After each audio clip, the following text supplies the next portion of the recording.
लेकिन किसी विधि की तो अभी और भी क्वेश्चन आंसर बाकी है ना इस नहीं लेसन में तो। नहीं नहीं, इसके हमने मेन मेन ले लिए थे ये। अच्छा, और नहीं करने हैं मतलब इसमें से? हाँ, और नहीं करने, हमने यही रखे थे कि 9 मेन क्या आ रहे हैं, बाकी कुछ इसमें हमारा आ रहा था उसका भक्ति भगवान हाँ, तो का। क्योंकि ना इन सब क्वेश्चन में ऑप्शन तो था ही नहीं, सबके आंसर ही देने थे ना इनमें हाँ हाँ तो हाँ सारा अपने आप कवर हो गया फिर वो। हाँ, इसीलिए कवर हो गया, छोटा छोटा लिया ही नहीं ना, क्योंकि मेन रस की बात नहीं हाँ, थी इसमें, तो इस तरीके से ले तो लिया टाइम था भी हमने। बहुत लग जाता है ना तो इन सब चीजों में। ठीक है, देखो। हाँ हाँ हाँ, चलो करें बबीता दीदी स्टार्ट, क्या कह रहे हो? हाँ हाँ, अच्छा बताया आपने, सुंदर था अभी। ऐसे ही पढ़ना चाहिए हमें ना, समझ के ही पढ़ना चाहिए कि जब हमें समझ में आ जाए मंत्रमयी उपासना क्या है, जब हमें समझ में आ जाए भक्ति का मार्ग क्या है, भक्ति रस हम कब ले रहे हैं, कौन सी स्थिति में ले रहे हैं, तो ये ऐसे समझ के जब हम करेंगे ना, तब बड़े सुंदर रूप से हमारी तैयारी हो जाएगी। और हम कहीं पर भी किसी भी समय, चाहे हम कहीं पर भी हो, हम कभी भी फिर उन वस्तुओं को भूलेंगे नहीं, अगर एक बार हम समझ लेंगे तो। आज सभी ने बड़े अच्छे से समझ के आंसर दिए, पढ़ के भी दिए, अच्छा लगा, समझ में आया है सभी को। चलो अब हम पंचम अध्याय प्रारंभ करते हैं। दीदी अभी तक, अभी स्टार्टिंग कर लो, अभी सबकी आवाज आ रही होगी ना इसमें स्टार्टिंग में ही। अच्छा। श्री हरिनाम चिंतामणि में वर्णन है कि आत्म विश्लेषण में समर्थ जीवों में से जो जीव शुद्ध भक्ति में सेवाओं की ओर आकर्षित होता है, उसे ही विकसित चेतन कहा जाता है। 5 प्रकार के चेतन होते हैं, उनमें कहते हैं कौन है विकसित चेतन? जिन्होंने क्या किया, जो आत्म विश्लेषण में समर्थ हो गए। जीवों की भी बता दी, पहले तो कितने प्रकार के जलचर, फिर थलचर, फिर पशु पक्षी योनि, फिर पेड़ पौधे योनि, फिर मनुष्य योनि। 84 लाख में से सिर्फ 4 लाख ही मनुष्य योनियां हैं। उनमें भी विकसित चेतन कौन है? जिसकी हरिनाम में रुचि हो जाए, जो गुरु धारण कर ले, अपनी आत्मा के विषय में सोचे और भगवत प्राप्ति के मार्ग को खोजे। तो कह रहे हैं जो आत्म विश्लेषण में समर्थ जीव हैं, उनमें से भी उनमें से भी कौन जीव जो शुद्ध भक्ति में सेवाओं की ओर आकर्षित होता है। उनको नहीं कहेंगे, आत्म विश्लेषण में ज्ञानी भी आ जाते हैं, योगी भी आ जाते हैं, तपस्वी भी आ जाते हैं, जो मोक्ष की प्राप्ति चाहते हैं, उनकी बात यहाँ पे नहीं हो रही है। जो शुद्ध भक्ति में सेवाओं की ओर आकर्षित होगा, उसी को ही हम विकसित चेतन कहेंगे, पांचवा जो चेतन है हमारा। और कह रहे हैं बहुत जन्मों की प्रचुर सुकृति के फलस्वरूप ही कोई जीव भक्ति मार्ग पर अग्रसर होता है। यह बात हमने गुरुदेव से भी बहुत बार श्रवण की है कि हम ऐसे ही नहीं आ गए। आज जो हमारा चयन हुआ, जो गुरुदेव हमारा हरिनाम करवा रहे हैं, हमें दीक्षा दी, हमसे परिक्रमा करा रहे हैं, इतने इतने वैष्णवों से हम ग्रंथ अध्ययन कर पा रहे हैं, समझ पा रहे हैं, बहुत सुकृति, बहुत गुरुदेव की कृपा ही होती है जब हमें कोई ग्रंथ समझ में भी आता है। नहीं तो हमें ग्रंथ भी समझ नहीं आएंगे, नहीं तो हम अटेंटिवली क्लास भी नहीं करेंगे। अगर हम अटेंटिवली क्लास कर पा रहे हैं, या हम अटेंटिवली अपना हरिनाम कर पा रहे हैं, या हम किसी क्लास को ढंग से समझ पा रहे हैं, किसी ग्रंथ का पठन पाठन बहुत ठीक से हम कर पा रहे हैं, तो वो हमें एकमात्र गुरुदेव की कृपा ही माननी चाहिए। बिना गुरु कृपा के संभव ही नहीं होगा कि हम किसी, क्योंकि सब प्राकृतिक वस्तुएं, नेचर की तो प्राकृत तो है नहीं, ये जड़ वस्तुएं नहीं है, ये हमारी चित्त वस्तुएं हैं। तो इनका हमें कैसे होगी अनुभूति? जब गुरु की कृपा होगी। और वो कब होगी? कृपा यानी करके पा, जब गुरुदेव हमारे भजन साधन से प्रसन्न होंगे। तो हमें सीरियसली अपना भजन करना चाहिए, ताकि गुरुदेव हम पे कृपा करें और हम इन सब विषयों को, अगर हमारी समझने की उत्कंठा होगी ना, लोभ होगा, तो गुरुदेव हमें अवश्य ही कृपा करेंगे और हम इन सब ग्रंथों को समझ पाएंगे। अब जो हमारे गुरुदेव बोलते हैं कि बहुत जन्मों की प्रचुर सुकृति, यानी अलग अलग, जो हमने 4 लाख योनियां ली, इसमें भी वो भी अरबों खरबों बार लेते चले गए, पता नहीं कब से हम इस ब्रह्मांड में चक्कर खाते जा रहे हैं। तो कह रहे हैं कि कब कोई सुकृति ही बन गई हमारी, जैसे कभी किसी वैष्णव की, कभी हम पशु योनि में थे, कोई वैष्णव जा रहे थे, उसकी हमने परिक्रमा कर ली। कभी हम पक्षी योनि में थे, किसी वैष्णव ने भगवत प्रसाद दे दिया, वो हमने पक्षी योनि में खा लिया। कभी हमने किसी अधम योनि में थे, मलेच्छ योनि में थे, पर हमने किसी वैष्णव की कोई सेवा कर दी। तो इसी तरह से इकट्ठा होते होते सुकृति इकट्ठी हुई है, पाप और पुण्य की बात नहीं आ रही। पाप से तो हमें नरक मिल जाएगा और पुण्य से हमें स्वर्ग मिल जाएगा। पाप पुण्य की बात नहीं हो रही, भक्तिमयी यानी सुकृति यानी सुंदर कार्य, भक्तिमयी जो सुंदर कार्य हमसे हुए उसके फलस्वरूप ही हमें क्या मिलता है, हरि नाम में अधिकार मिलता है। और किनको मिलता है? जो ये भी करके आए, ज्ञान योग कर्म योग ये भी सब कर आए। सारे एक बार बता रहे थे गुरुदेव कि तुम सारे पुराण पूर्व जन्मों में पढ़ के आए हो। जो लोग भी भक्ति में आ गए हैं ना, जिनको हरि नाम में दीक्षा मिल गई है, वो लोग पूर्व जन्म में पुराण और ये सब पढ़ के आए हैं। अब उनका ये नेक्स्ट स्टेज है निर्गुणमयी भक्ति। जो कृष्ण और राधा की भक्ति में लोग आए हैं वो परम सुकृतिवान है। जो उनकी हरि कथाओं का श्रवण कर रहे हैं वो परम सुकृतिवान है। तो हम लोग बहुत ही सुकृतिवान हैं कि हम इस विषय में सुदृढ़ श्रद्धावान हैं। तभी क्या होगा, जब वो सदगुरु के संपर्क में आएगा और सदगुरु की अहेतु की कृपा से ही दीक्षा ग्रहण करेगा। और दीक्षा में श्री युगल का परम पवित्र जो महामंत्र है श्री हरे कृष्ण लेकर वो ग्रहण करेगा और कृतार्थ हो जाएगा। कोई सौभाग्यशाली जीव ही प्रमाणित गुरु के श्री चरण कमलों का आश्रय कर शुद्ध भक्ति की उस प्रक्रिया का अवलंबन करता है जिसके द्वारा वह अपने परम प्रयोजन कृष्ण दास्य को प्राप्त करने में समर्थ हो सकता है। तो एक शुद्ध भक्त ब्रज रस रसिक वैष्णव, वो भी साधु कैसे, निष्कपट, वो भी कैसे, नित्य सब समय लीलाओं में ही मग्न रहने वाले, 24/7 भजन में रत रहने वाले, सेवाओं में रत रहने वाले। आजकल के मायावादी साधुओं के लिए नहीं, जो कि शिष्य का धन ही हरण करना चाहते हैं, जो कि स्वार्थ की दृष्टि से ही जीवों को आकर्षित करते हैं, जो जीव का परम कल्याण चाहते हैं। ऐसे शुद्ध वैष्णव, ऐसे स्वरूप सिद्ध वैष्णव अगर हमें मिल जाएं तो हम कितने भाग्यशाली हैं कि हमें ऐसे गुरु वर्ग मिले। तो हमें उनका संग अवश्य करना चाहिए और ये मानना चाहिए कि अब इस जन्म में हमारा बहुत सौभाग्य उत्पन्न हुआ है जो हम इस धारा में आ गए।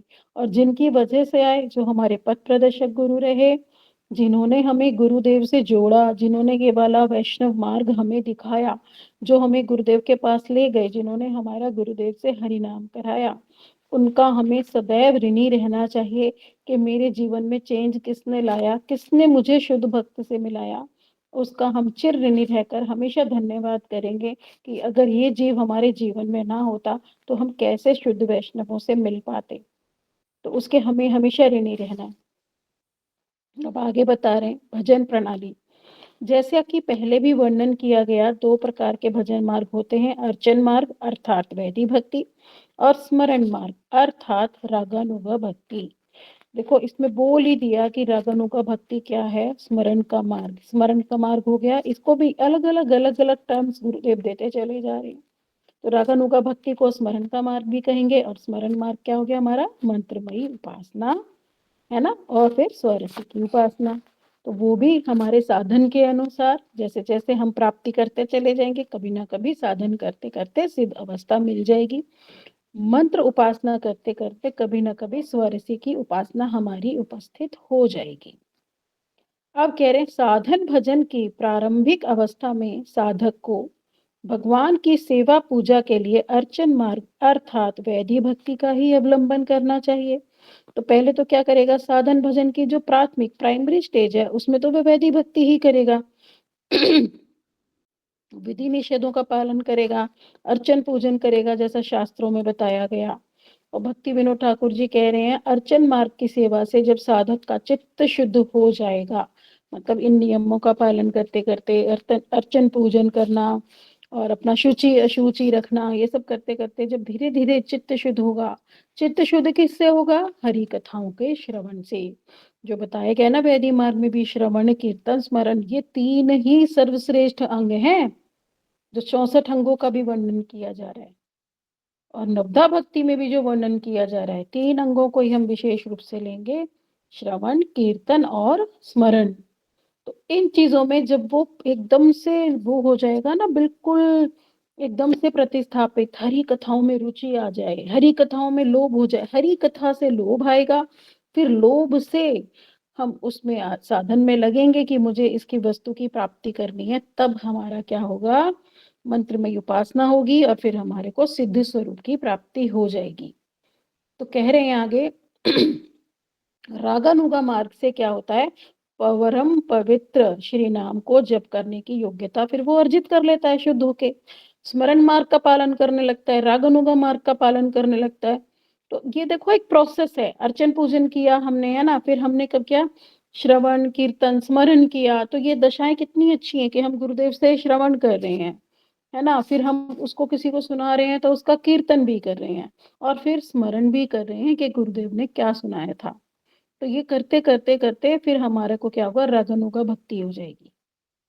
अब कह रहे हैं, पूर्व में भी बता दिया, यदि साधक सभी प्रकार की सेवा केवल मानसिक रूप से भी करता है तब भी भगवान उसके सभी भावों को अवश्य ही ग्रहण करते हैं। हमने उदाहरण दिया था कि किस प्रकार दक्षिण भारत के एक दरिद्र ब्राह्मण ने भाव में आविष्ट होकर केवल मानसिक सेवा के द्वारा ही भजन में सिद्धि लाभ कर ली थी। तो कितने सुंदर रूप से पीछे बताया गया था कि कैसे वो भाव ही भाव में, उसके पास कोई सामग्री नहीं थी, फिर भी उसने क्या, मन ही मन वो बाजार से सब सामान लेकर आया, फिर उसने सारा सामान बनाया, पुष्प लाया, मन ही मन माला बनाई, मन ही मन अर्पित की, मन ही मन खीर बनाई, दूध लाया, चावल लाया, और फिर वो देखने लगा भोग, मन ही मन भोग लगा रहा है। तो वो जब दूध को खीर को देख रहा है कि ठंडी तो हो गई ना, गर्म तो नहीं है, मेरे ठाकुर जी जल जाएंगे, उसे देखने में उसकी उंगली वास्तव में जल गई। तो इससे ये पता लगता है कि भगवान मानसिक सेवा ग्रहण करते हैं। तो उससे क्या होता है, मानसिक सेवा से भजन में सिद्धि भी लाभ हो जाती है। अब कह रहे हैं 3 प्रकार के भक्त होते हैं, कनिष्ठ, मध्यम और उत्तम। प्रथम अवस्था में कनिष्ठ भक्तों के विषय में बता रहे हैं श्री हरिनाम चिंतामणि के अनुसार। उसको भी बता रहे हैं, देखो जो कनिष्ठ भक्त है वो देवी देवताओं की उपासना का त्याग कर देता है और एकमात्र श्री कृष्ण की ही उपासना करता है। यह कनिष्ठ भक्त का गुण है। इसमें भी अब किन का बता रहे हैं ना, कनिष्ठ भक्तों का भी गुण जो बता रहे हैं, वो एक तो सिंपल ही कनिष्ठ, इनमें भी एक्चुअली बहुत सारी कैटेगरी हैं।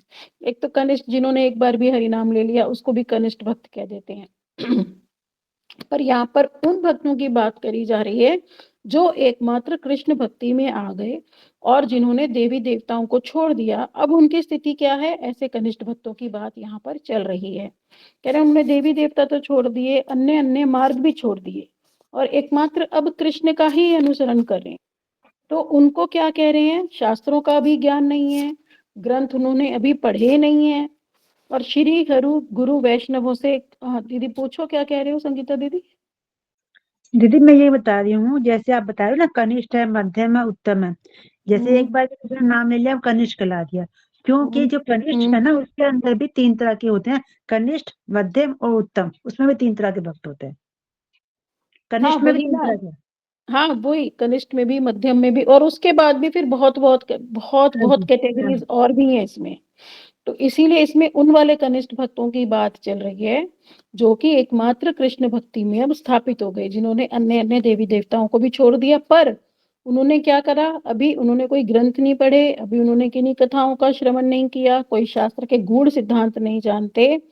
तो क्या करते हैं, वो कृष्ण को तो मान रहे हैं पर कृष्ण से भी अभी वो चाहते क्या है, केवल अपना कोई लाभ, कि मेरा ये कृष्ण की भक्ति से ही मेरे पुत्र को ये मिल जाए, मेरा बिजनेस ठीक चल जाए। आ तो गए वो एकमात्र हरि नाम में, और अन्य ने देवी देवताओं से भी अब कुछ नहीं मांग रहे वो। पर क्या कि इससे भी अपने हरिनाम और इससे भजन से भी उनके भौतिक लाभ की कामना बनी रहती है। वो भगवान के प्रति श्रद्धावान होते हैं, श्रद्धा के साथ सेवा पूजा भी करते हैं। किंतु क्या होता है, उनकी भगवान के जो सेवक हैं यानी गुरुदेव की सेवा में उनकी कोई रुचि होती नहीं। और भगवान में भी उनकी जो श्रद्धा होती है वो अति कोमल होती है। यदि उनके जीवन में कोई कठिनाई आ जाती है तो वो अपना भजन भी छोड़ देते हैं और भक्ति भी। जैसे कई लोगों ने छोड़ दिया ये जानकर, अरे तुम कृष्ण की भक्ति में आ गए इसीलिए तुम्हारी संपत्ति का नाश हो गया, अरे तुम कृष्ण की भक्ति में आ गए इसीलिए तुम बीमार रहते हो, अरे तुम कृष्ण भक्ति में आ गए इसीलिए आपका बिजनेस ठप हो गया। तो वो लोग क्या करते हैं, कृष्ण की भक्ति करना ही छोड़ देते हैं। किसी के पुत्र की मृत्यु हो गई, अरे मैं तो इतना भजन कर रही थी, मेरे पुत्र की कैसे मृत्यु हो गई, मेरे इस रिश्तेदार की कैसे हो गई, मेरे पिताजी माताजी ये कैसे चले गए, मेरा बिजनेस कैसे चला गया। तो उनकी कोमल होती है श्रद्धा, और फिर उनका कृष्ण पे से विश्वास उठ जाता है और वो हरि नाम को छोड़ देते हैं। तो ऐसे होते हैं ये वाले कनिष्ठ भक्त। अब आगे बता रहे हैं कि इनके श्लोकों के द्वारा प्रतिस्थापित कर रहे हैं कि कैसे होते हैं कनिष्ठ भक्त। तो कह रहे हैं इस प्रकार की उनमें समस्याएँ देखी जाती हैं कि वो छोड़ भी देते हैं भजन करना। आचार्यम् एव हरहे पूजां यश्रद्धे हते न तद्भक्तेषु च अन्येषु स भक्तः प्राकृतः स्मृतः।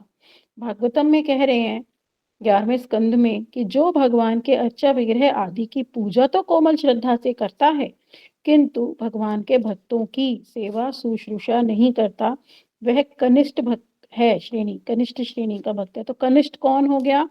जो भगवान को तो मान रहा है पर भगवान के भक्तों को नहीं मान रहा, उसको भी कनिष्ठ भक्त कहते हैं। और दूसरा है याहार कोमल श्रद्धा से कनिष्ठ जन क्रमे क्रमे तेहो भक्त हईबे उत्तम। ये भी चैतन्य चरितामृत में बता दिया। जिसकी श्रद्धा कोमल होती है और वो आसानी से बदल भी जाती है, वह कनिष्ठ अधिकारी है। परंतु भक्ति की प्रक्रिया का पालन करने पर क्रमशः वह भी उत्तम भक्त के स्तर पर पहुंच जाता है। तो अगर वो पालन करता रहा तो वो भी एक दिन, तो हमारी तो प्रोसेस है ही, कनिष्ठ से मध्यम पे आएगा, मध्यम से उत्तम पे भी आ जाएगा। अगर उसकी श्रद्धा कोमल है, कोमल को भी अगर वो दृढ़ता से भजन करता रहा और अपने मार्ग से नहीं हिला, तो वो एक दिन उत्तम भक्त के स्तर पर भी आ जाएगा।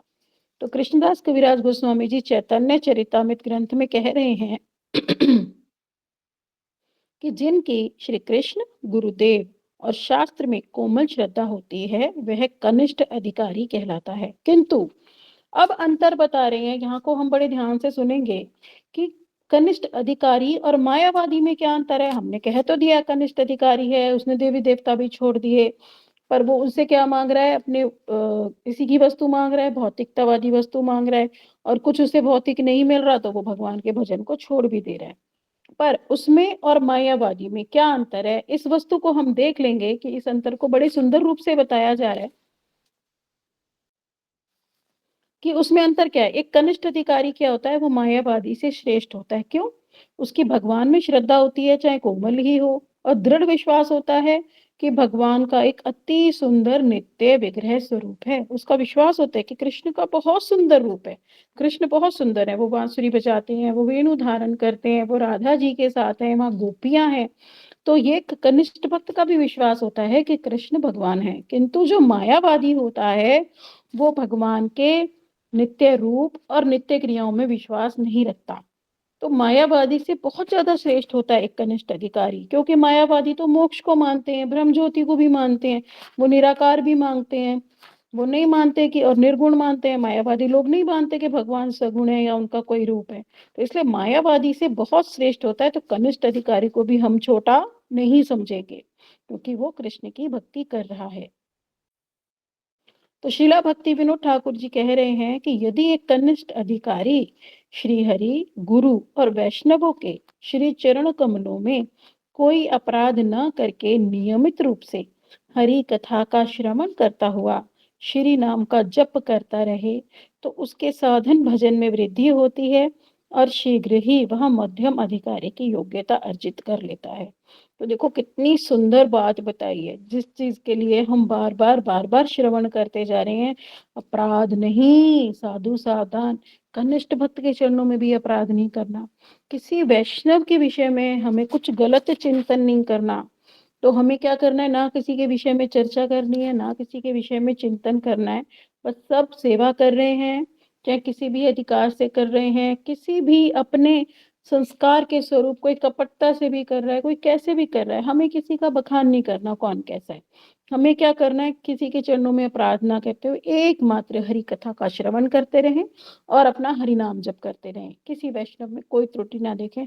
तो अति शीघ्र ही साधन भजन वृद्धि होगी और मध्यम अधिकारी हो जाएंगे। किंतु अगर हमने पर निंदा पर चर्चा आरंभ कर दी, वैष्णवों में ही दुगुण दोष देखने शुरू कर दिए, तो हम मारे जाएंगे, तो अपराध होकर हमारा पतन हो जाएगा। अब भक्ति विनोद ठाकुर जी नाम जप प्रणाली के विषय में भी बता रहे हैं कि महामंत्र का जप उचित रीति से करना चाहिए। कैसे करना चाहिए महामंत्र का जप? नाम और नामी को अभिन्न मानकर। ये ही हमारी अभी इस स्थिति में सबसे बड़ी कमी है, इसमें मैं भी शामिल हूँ। हमारी भी अभी ये कमी है कि नाम और नामी को हम सुनकर भी अभिन्न नहीं मान पा रहे। क्या, जैसे गुरुदेव कह रहे हैं, फिर से रिपीट ही हो रही है ये बात हमारी बार बार, गुरुदेव बार बार इस बात को बता रहे हैं, भक्ति विनोद ठाकुर जी बार बार बता रहे हैं, हरिदास ठाकुर बार बार बता रहे हैं। गुरुदेव कहते हैं मैंने तुम्हें हरिनाम माला नहीं दी, तुम्हें मैंने युगल किशोरी दिए हैं, ये राधा कृष्ण ही हैं। किंतु हमारी इतनी अनर्थग्रस्त अवस्था है, गुरुदेव बता रहे हैं इसलिए मैं बता पा रही हूँ, मेरी भी ऐसी ही अवस्था है अनर्थग्रस्त, कि हम उसको अभी माला ही मान रहे हैं, हरि नाम को अभी हम चिंतामणि नहीं मान रहे।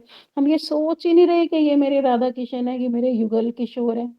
हम उनकी सेवा उनकी कर ही नहीं पा रहे। एक हाथ से हम जप करते रहते हैं, दूसरे हाथ से हम खाते रहते हैं, एक हाथ से हम जप करते रहते हैं, एक हाथ से हम कुछ और काम करते रहते हैं। तो हम कहाँ मान रहे हैं मैं राधा कृष्ण की सेवा कर रही हूँ, हम नहीं मानते उनको। और जबकि हमने बार बार इस वाले ग्रंथ में जो हम श्री श्री हृदय रतन पढ़ रहे हैं, इसमें बार बार गुरुदेव ने इस बात को स्थापित किया है कि ये नाम ही कृष्ण के रूप में, ये नाम ही अपना स्वरूप प्रकट करेगा, और वो कृष्ण प्रकट हो जाएंगे तुम्हारे सामने। तो वो नाम का ही स्वरूप है ना। तो हम इस बात को, पर हम गुरुदेव की कृपा हो, कभी हमारा भजन इतना अच्छा हो जाए, हमारे अपराध खत्म हो, हम प्रार्थना करते हैं गुरुदेव से कि हम भी नाम और नामी को भिन्न मानकर मन को स्थिर करते हुए जप करें, नाम का उच्चारण स्पष्ट रूप से करें, और अपने उच्चारण को स्वयं श्रवण भी करें। मतलब हम नाम करें तो खाली मन ही मन में ना करके थोड़ा थोड़ा ऐसे बोलते हुए करें, ताकि जो हम बोल रहे हैं वो हमारे कानों में भी आए। अब कह रहे हैं इसको नियमित। उपांशु जप कहते हैं ना, जो कान में आवाज आती है, जैसे हाँ हम जी धीरे दीदी। धीरे बोलते हैं तो हमारे कान में सुनाई पड़ती है। हाँ जी। और साधक को नियमित रूप से एक निश्चित संख्या में जप करना चाहिए। अब कई लोग कहते हैं हम तो जी माला ऐसे ही कर लेते हैं, हम तो चलते फिरते कर लेते हैं, हम तो रोटी बनाते बनाते। अरे वो ठीक है, तुम भगवान का नाम ले रहे हो, पर उसे जप नहीं कहेंगे। जप वही होगा जो गुरुदेव ने हमें दिया, जो हम माला पे कर रहे हैं उसी को हम श्री गुरुदेव की सेवा मानेंगे। नाम लेना ठीक है, हम सब समय ले रहे हैं तो उनके अंदर हम अभिनिविष्ट है, किंतु हमें निश्चित संख्या में जप अवश्य करना है। कभी कभी अपने जो ठाकुर जी हैं हमारे मंदिर में, या फिर अपने घर के पास जो हमारा मठ मंदिर इत्यादि है, वहां पर कह रहे हैं श्री युगल के श्री विग्रह के सम्मुख बैठकर एकाग्र चित्त होकर उनके परम मनोहर स्वरूप का स्मरण करते हुए भी जप करना चाहिए। चलो हम आज से सब प्रयास करेंगे। अब यहाँ गुरुदेव ने, भक्ति विनोद ठाकुर ने बताया कि हमें हरिनाम कैसे करना है, तो आज से सभी हैंड रेस करेंगे इस बात पे कि अपने मंदिर में बैठेंगे, अपने जो राधा कृष्ण हैं उनके स्वरूप का, उनकी लीलाओं का चिंतन करते हुए, जो उनका नित्य लीला में स्वरूप है उसको करते, एक माला रोज सबके सब इसी तरीके से रोज करेंगे, एक ही माला करेंगे ऐसी अपने मंदिर में बैठ के, और बिल्कुल लीला का चिंतन करते हुए, जो जो लीलाएं हमें गुरुदेव ने बता दी। एक माला भी ऐसे करेंगे ना, तो हमें कभी ना कभी अपने स्वरूप की प्राप्ति हो ही जाएगी। चलो बहुत अच्छा लगा कि इस तरह की उत्कंठा है हम सभी में। जैसे गुरुदेव की बताई हुई लीला का हम स्मरण कर रहे हैं, गुरुदेव ने जैसे 4 रसगुल्ले वाली कथा सुनाई थी, तो उसमें हम 4 बर्फी तो नहीं ऐड कर सकते हैं, रसगुल्ले का या स्मरण करना पड़ेगा ना। आपकी बात ठीक है, पर हम रसगुल्ले वाली कथा श्रवण नहीं करेंगे, हाँ। उसका चिंतन नहीं करेंगे। मैं उदाहरण देने की बात, छोटी सी बात कर रही हूँ, हाँ तो उसमें हाँ हाँ। बर्फी का चेंज नहीं कर सकते ना, रसगुल्ले का ही हमें ध्यान रखना पड़ेगा ना। हाँ जो गुरुदेव ने बताई, पर हमें हाँ। राधा कृष्ण की लीलाओं का ही तो मैं चिंतन समझ करना है। लीजिए, लेकिन उसका क्या एग्जाम्पल से हाँ हाँ, उसमें कुछ चेंज नहीं करना, बात आपकी बिल्कुल ठीक है। हाँ, तो हम क्या करेंगे, बिल्कुल एज इट इज उस लीला का चिंतन करेंगे। राधा कृष्ण के रूप वेणुगीत ने बताया, वरहा पीलम नटवर वपु करणयो कर्णिकारम, राधा रानी का रूप बता दिया, कितनी सुंदर उनकी दुती है, पिघले हुए सोने जैसी। पिघला हुआ सोना कह रहे हैं उनको, जैसे बिल्कुल प्योर फॉर्म में होता है ना पिघला हुआ सोना। पिघला हुआ सोना ही क्यों कह रहे हैं, जमा हुआ सोना तो नहीं कह रहे। राधा रानी ऐसी तप्त कांचन, तप्त सोना जो होता है, बिल्कुल उज्जवल प्योर एकदम। तो ऐसा उनके लावण्य, ऐसा उनका रूप, तो उनका चिंतन, उनकी इंटेलिजेंस कैसी है, उनके हाथ कैसे हैं, उनके दांत कैसे हैं बता दिए, उनके कानों में मकराकृत कुंडल है, उनके नैन कैसे हैं, ऐसा ही चिंतन करते हुए हमें जप करना है। और आज से हम प्रयास करेंगे हम सभी आपस में, और गुरुदेव से ये प्रॉमिस करते हैं कि हम सभी अपने मंदिर में बैठ के एक माला ऐसी जरूर करेंगे, मंदिर के अंदर बैठ के अपने। अब कह रहे हैं इस प्रकार जप करने पर यथाक्रम से उनके हृदय में श्री नाम स्फूर्त होने लगेगा। फिर क्या होगा, धीरे धीरे धीरे स्फूर्ति कैसे होगी कि हमें माला करते करते जब हम उनके नामों का, उनके रूपों का चिंतन करेंगे, लीलाओं का चिंतन करेंगे, धीरे धीरे धीरे हमारे हृदय में प्रेम आना, हृदय पिघलना शुरू हो जाएगा। और फिर जो हमारा स्वरूप है, स्थायी भाव आने लगेगा धीरे धीरे हमारा, तो कृष्ण हमें बालक रूप में दिख रहे हैं, या कृष्ण हमें किशोर रूप में दिख रहे हैं, या पौगंड रूप में दिख रहे हैं, तो हमारा धीरे धीरे धीरे स्वरूप के रूप में अनुसार हमें कृष्ण की छवि हमारे चिंतन में आनी आवश्यक रूप से प्रारंभ हो जाएगी। और धीरे धीरे जो कनिष्ठ साधक है वो मध्यम अधिकारी के स्तर को लाभ कर लेगा। तो कितने सुंदर रूप में गुरुदेव बताते चले जा रहे हैं कि सही प्रोसेस क्या है हरिनाम करने की, और कैसे हम अपने स्वरूप की प्राप्ति कर सकते हैं। तो हम कम से कम एक माला तो बैठकर कर ही सकते हैं ना, 20, 25, 30 जितना भी घंटा लगे, उसमें मिनट लगे, पर उसे इतने सुंदर रूप से हम करेंगे ना, बिल्कुल लीलाओं का चिंतन करते हुए, कि एक माला करके तो लगे हाँ राधा कृष्ण का हमने दर्शन किया। अब कह रहे हैं मध्यम अधिकारी। अब मध्यम अधिकारी के विषय में बता रहे हैं कि वो कैसे होंगे। अब श्री हरिनाम चिंतामणि के अनुसार मध्यम अधिकारी एक शुद्ध भक्त है। वह निरंतर श्री नाम ग्रहण करता है और शास्त्र में श्रद्धावान होता है, किंतु शास्त्र युक्ति में अभी प्रवीण नहीं है। मतलब वो अभी एक्सपर्ट तो नहीं है, शास्त्र उसने पढ़ने शुरू कर दिए, श्रद्धावान भी है, श्रवण भी कर रहा है, कीर्तन भी कर रहा है, और शुद्ध भक्त भी है, क्योंकि अन्यत्र अब उसका कहीं और निवेश नहीं है ना। और श्री कृष्ण की भक्ति में ही एकमात्र वो प्रस्थापित भी है ना। पर क्या है, उसके 4 लक्षण वो बता रहे हैं कि परंतु अभी एक्सपर्ट नहीं है वो। तो कह रहे हैं ईश्वरे तद्दिनेषु बालिशेषु द्विश्चक्षुषु च प्रेम मैत्री कृपा उपेक्षा यह करोति स मध्यमा। अब मध्यम जो भक्त है उसके क्या लक्षण हैं ये बताए जा रहे हैं, कि जो भगवान से प्रेम करता है और भगवत भक्तों से मित्रता करता है। जो मध्यम अधिकारी भक्त होगा वो भगवान से प्रेम करेगा, और जो उनके भक्त हैं उनसे मित्रता करेगा, और जो अज्ञानी हैं उन पर कृपा करेगा। अज्ञानियों पर कैसे कृपा करेगा, अरे तुम हरि नाम ले लो, दीक्षा ले लो, हरि नाम दीक्षा भी देगा भाई। तो जो अज्ञानी लोग हैं उन पर वो कृपा करेगा, और भगवत विदेशी व्यक्तियों की उपेक्षा करेगा। वह मध्यम भक्त है भगवान का। और भगवत विदेशी जो भगवान को मानते नहीं, भगवान की निंदा करते हैं, सुनकर भी भगवान को नहीं मानना चाहते, तो उनका क्या करेगा, वो उपेक्षा कर देगा। ना उनसे वो प्रीति रखेगा ना वैर रखेगा, न्यूट्रलाइज होके उनकी उपेक्षा करके चला जाए। हाँ जी।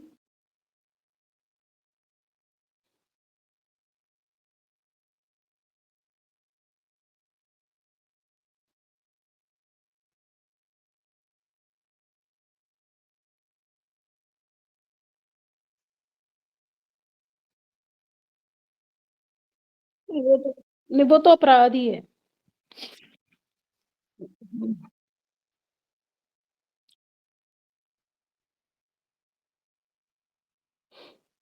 नहीं, कोई वो होता ही है दीदी, क्योंकि क्या है ना, अभी सभी कनिष्ठ लेवल पे ही है, अभी वो मध्यम लेवल पे आए नहीं। तो कनिष्ठ भक्तों में ये गुण पाए ही जाएंगे। हमने कहा ना उनकी श्रद्धा भी अति कोमल है। और सबसे बड़ी बात क्या पढ़ी थी हमने कनिष्ठ भक्तों में, कौन बताएगा, जो बबीता दीदी का क्वेश्चन है इससे रिलेटेड, अभी अभी हम कनिष्ठ भक्त पढ़ चुके, इसी से रिलेटेड उसमें बात आई थी। बताओ कौन बताएगा मुझे, इससे रिलेटेड क्या बात आई थी जो उनका गुण बताया था एक, कि कनिष्ठ भक्तों का ये गुण होगा।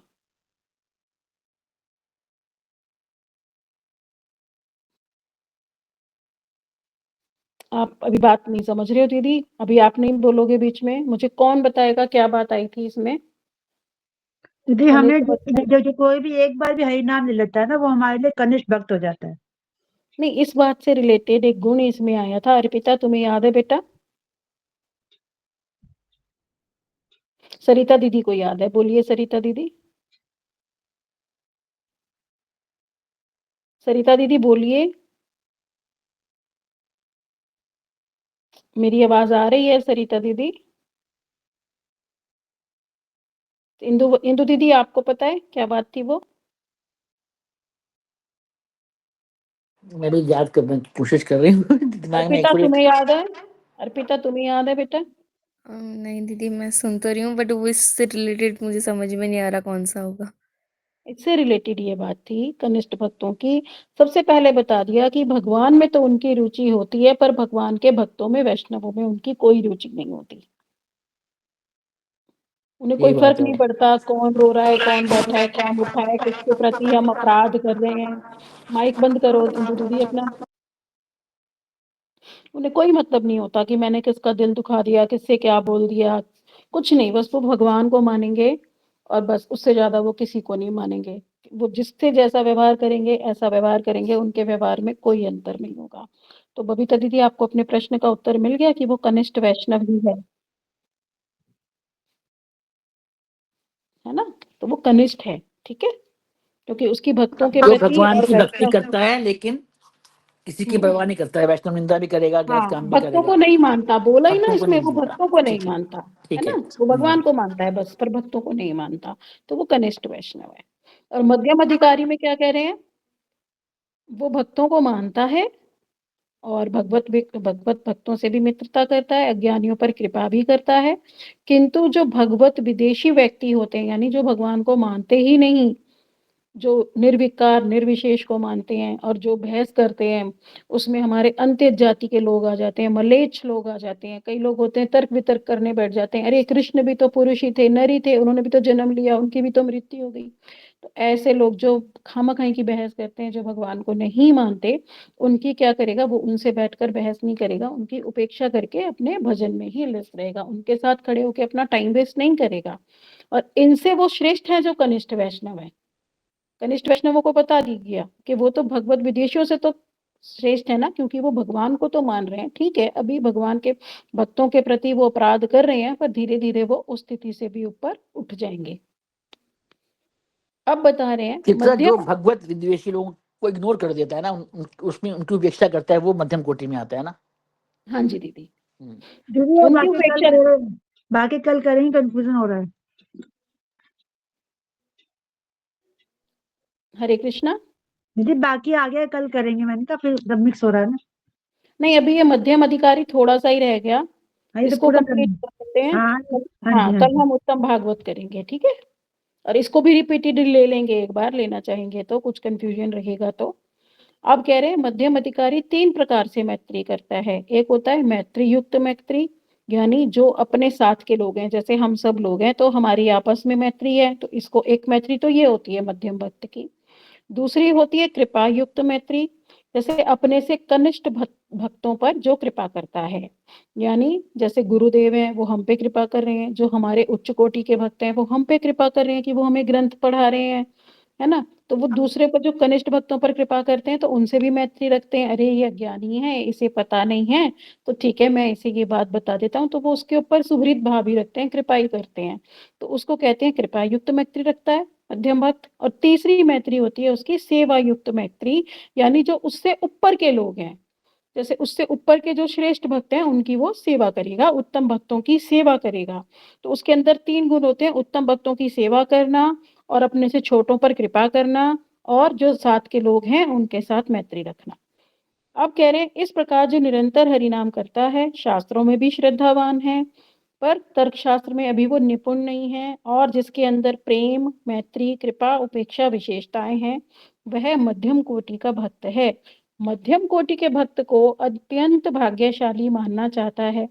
इस प्रकार का जो भक्त है, अगर वो तत्व ज्ञान में प्रवेश करके शास्त्र युक्ति के सार को ग्रहण करेगा और नियमित रूप से नाम जप करेगा, तो वह शीघ्र ही सभी प्रकार के अनर्थ और अपराधों से पूर्णतः रहित हो जाएगा, और उसका भगवान के साथ संबंध ज्ञान उदित हो जाता है। तब वह उत्तम भागवत की अवस्था में प्रवेश करता है। देखो, हम एक मेन अंतर ले लेंगे, जो कनिष्ठ भक्त है वो भी वैष्णव अपराध भी करता जा रहा है, पर जो मध्यम अधिकारी है वो वैष्णव अपराध भी नहीं कर रहा। वो सबसे मैत्री रख रहा है, अपने से बड़ों से भी उनकी सेवा कर रहा है, अपने से छोटों पर वो कृपा कर रहा है, और जो साथ जन है उनके बराबर के हैं उसके, उनके साथ वो मैत्री, तो वो हमारा मध्यम अधिकार का है, वो कदापि वैष्णव अपराध नहीं करेगा। और उनकी वो उपेक्षा कर जाएगा, किसी तर्क वितर्क में नहीं फंसेगा। कोई अगर इस तरह का व्यवहार करेगा भी कि कोई वैष्णव अपराध कर रहा है कुछ, तो वो उसकी उपेक्षा करके उसके विषय में भी वो कुछ गलत सोचेगा नहीं। कहता चलो ठीक है, अभी इसकी यही अवस्था है, पर ये कभी तो ठीक हो ही जाएगा। तो उसको हम कहते हैं मध्यम अधिकारी। और जो हमारे कनिष्ठ अधिकारी थे वो भी वैष्णव अपराध करें। क्यों? क्योंकि उनका भक्तों के प्रति कोई भाव ही नहीं है, तो उन्हें कोई फर्क ही नहीं पड़ता कि हमने किसी को रुला दिया या किसी के प्रति हमने अपराध कर दिया या हमने कोई वैष्णव उचित व्यवहार नहीं करा। ऐसे होते हैं जो वैष्णव सदाचार को भी नहीं जानते, वो होते हैं कनिष्ठ भक्त। तो हम आज का यहीं पर समाप्त करते हैं। निताय गौर प्रेमानंदे, हरि हरि बोल। चित्रा जी राधा आप हो, कल्पतरुभ्यश्च कृपा सिंधुभ्येव च पतित्राणां पावनेभ्यो वैष्णवेभ्यो नमो नमः।